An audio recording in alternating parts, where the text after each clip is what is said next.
All right, here we are. It's time to build. So I got carried away. I forgot to turn the camera on, so we're gonna catch up.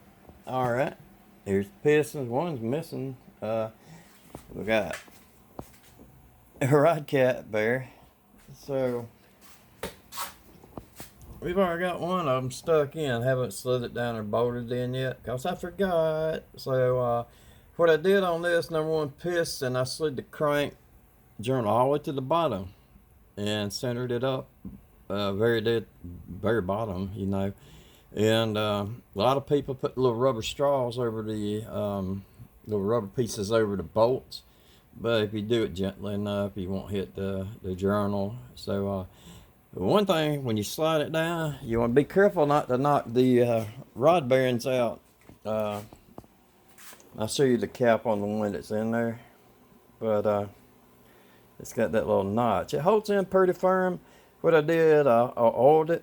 I'm gonna go ahead and put this one on. I'm gonna put you on hold, then I'm gonna show you how you use the rod, rod, the piston ring compressor and all. And we'll hook it in on the next one and all. As you go through the process of sticking I went a blank. Putting the rod bearings in. I'm gonna clean a little bit, wipe them down once you get the cap off, put the rod bearings, oil them, leave the cap off until I get to the bottom end. So I'm gonna go up there and slide that gently down.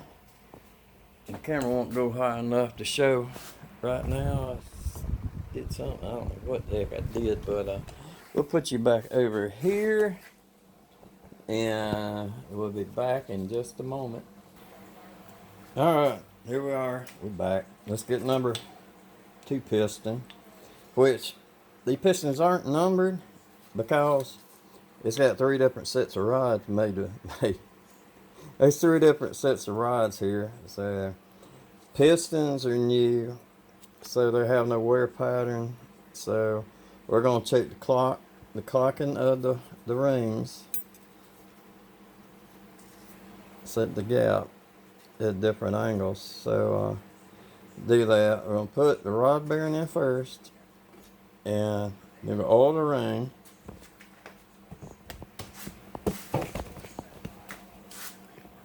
And then we're gonna put the ring compressor on it. So here we go. Yeah, by the way, it's got a little F. That's forward, and the D will go like that, and it has your oiler hole. That little hole there, the older bearings will have a little notch in them, and then that will squirt excess oil onto the cam and help extra lube it. But the new bearings, they don't have that little hole in them. So here we go.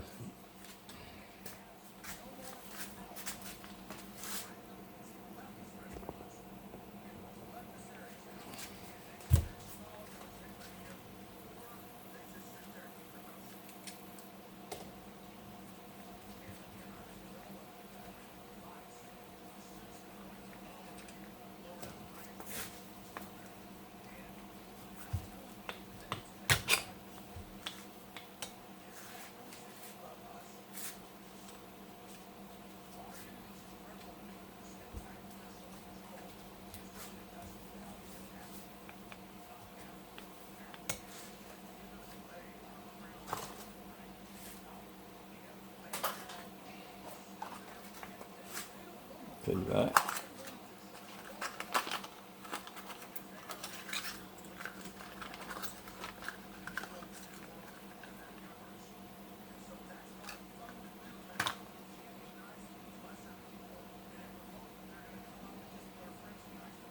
It's all supposed to be standard. I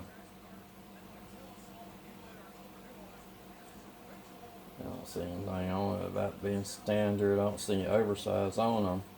I like checking.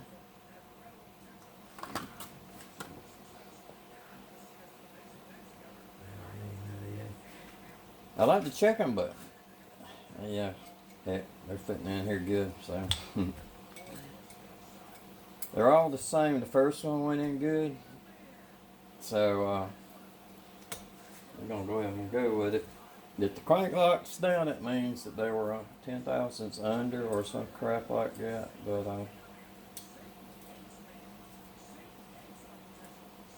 yeah, seated in.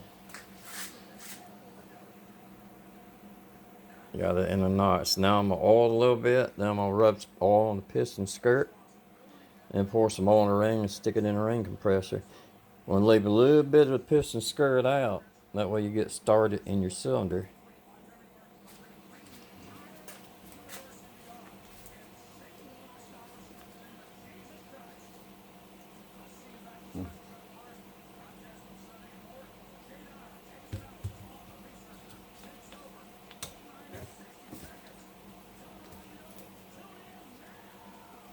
Get a bit of oil on it. Alright. Rub on the skirt, especially on that coating. That coating is what wears off after so long. And it causes piston slap. That's what was wrong with my other one.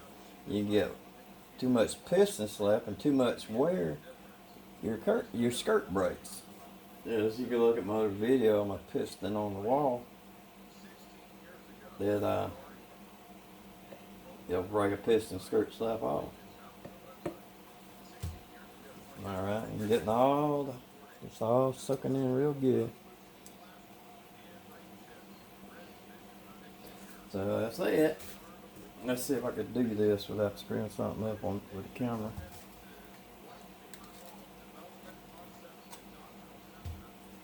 I got to let it off just a little bit more.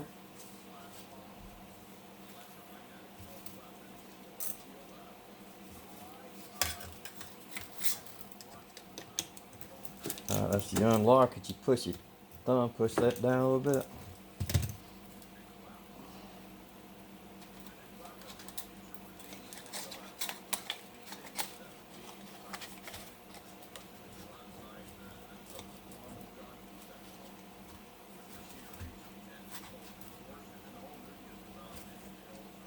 And then just crank it.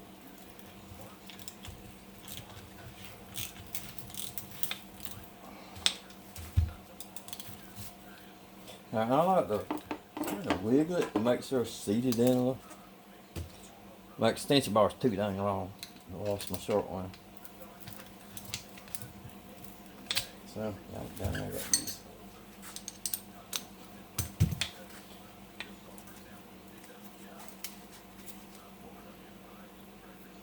It's getting in there.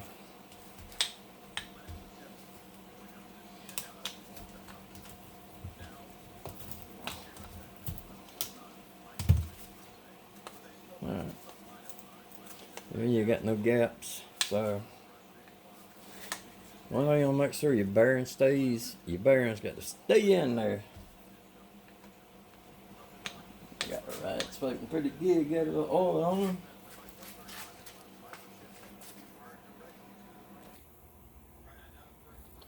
Okay, we're on number 2 cylinder. I got a little bit closer so you'll be able to see a little bit better. I had to extend the legs up all the way. I thought I was before, but I wasn't. So we got that much where you can see. And if you see my ugly mug, excuse me. So the bearings, these bearings, they'll stay in pretty good, but you don't want to whack on it too hard, because they will pop them out. So let's see, these are down in there.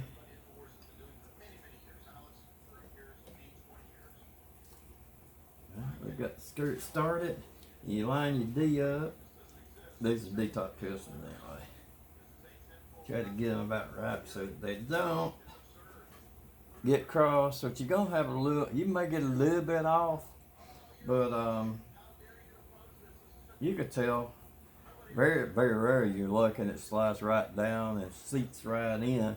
But I'm not gonna be able to do it because to show you the bottom side, this is really too hard and too oily to hold the camera and this and that. But well, that's how it is. So I got it all the way down. The skirt started. The D looks like it's lined up. The lines in the piston looks like it's lined up pretty good. So let's tap her down.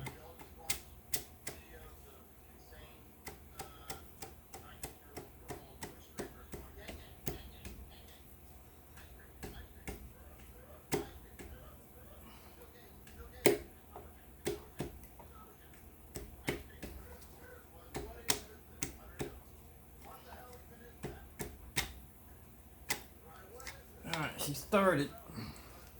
And guess what? I got the D off a little bit. I'm gonna have to try to slide it around just a hair.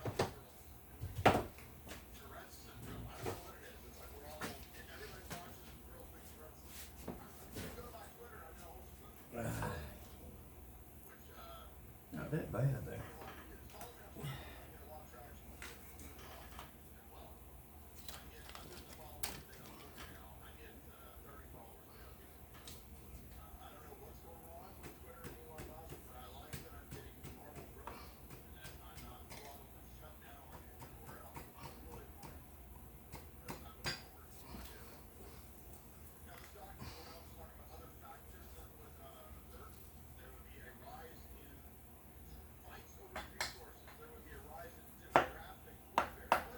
Yeah, just like that. That one seated in perfect. Didn't have to rotate it. Didn't have to rotate it at all. So, the reason I stuck that rag there, the light on the bottom was blinding me while I was trying to look in. So, let's move on.